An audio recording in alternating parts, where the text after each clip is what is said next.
It started with a carton of milk and a laugh that cut through the noise of the cafeteria like a blade. What is that?" sneered Tiffany, the queen bee of Edgeview High, pointing at the modest lunch in front of Grace Whitman. "Did you bring dog food or something?" The group around her erupted in laughter, loud and cruel, the kind that makes you want to disappear under the table. Grace didn't respond.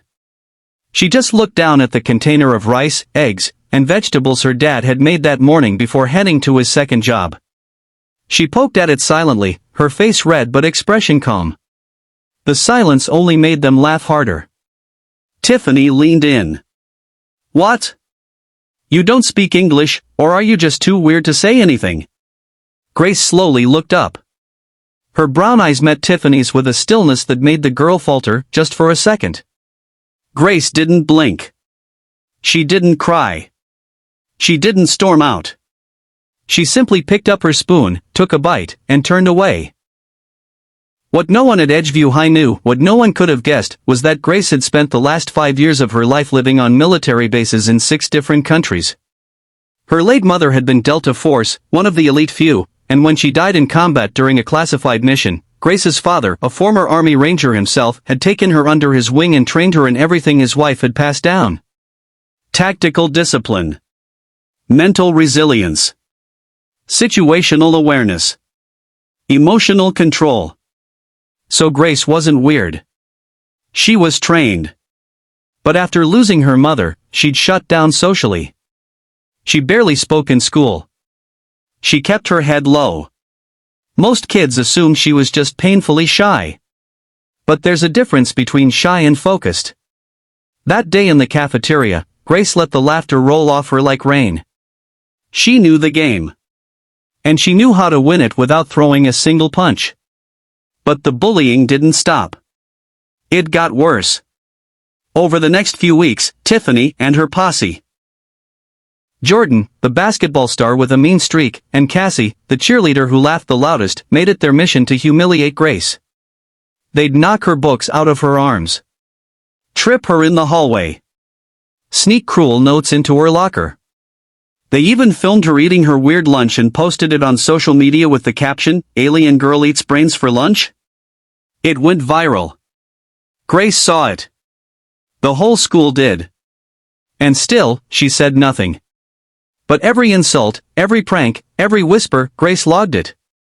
She remembered the time. The place. The people. Not for revenge. For justice. Then came the breaking point. It was after gym class. Grace went to her locker and found her backpack dumped out, her notebooks torn, and a note taped to the door that read, "Why don't you go back to wherever freaks like you come from?" She stood there staring at it for a moment, not angry. Just tired. That night, she went home and asked her dad if he still had her mother's old duffel bag. The next day, things changed. She arrived at school early, before most students. She went to the principal's office and requested permission to start a self-defense club for anyone who wants to feel safer and more confident, she said softly.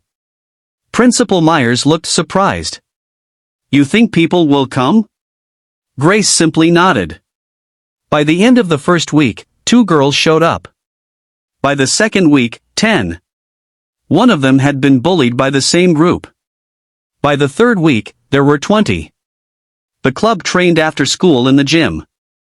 Grace taught them how to defend themselves, how to stay calm under pressure, and how to believe in their own strength. Rumors started spreading. The quiet girl was apparently teaching some kind of military jiu-jitsu. Videos surfaced, Grace flipping a boy twice her size.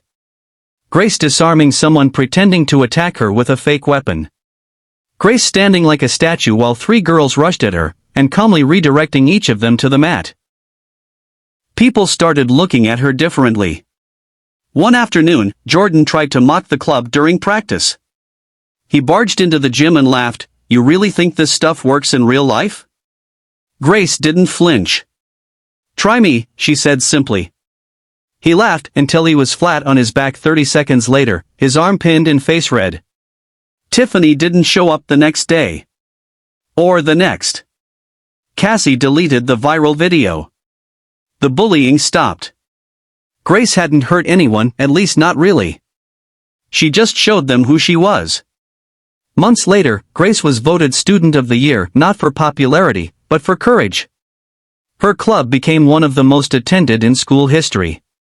She gave a speech at graduation where she finally opened up about her mom, her past, and what she'd learned. "I used to think silence was strength," she said, voice steady. "But I learned that true strength is using your voice, not to shout but to lift others.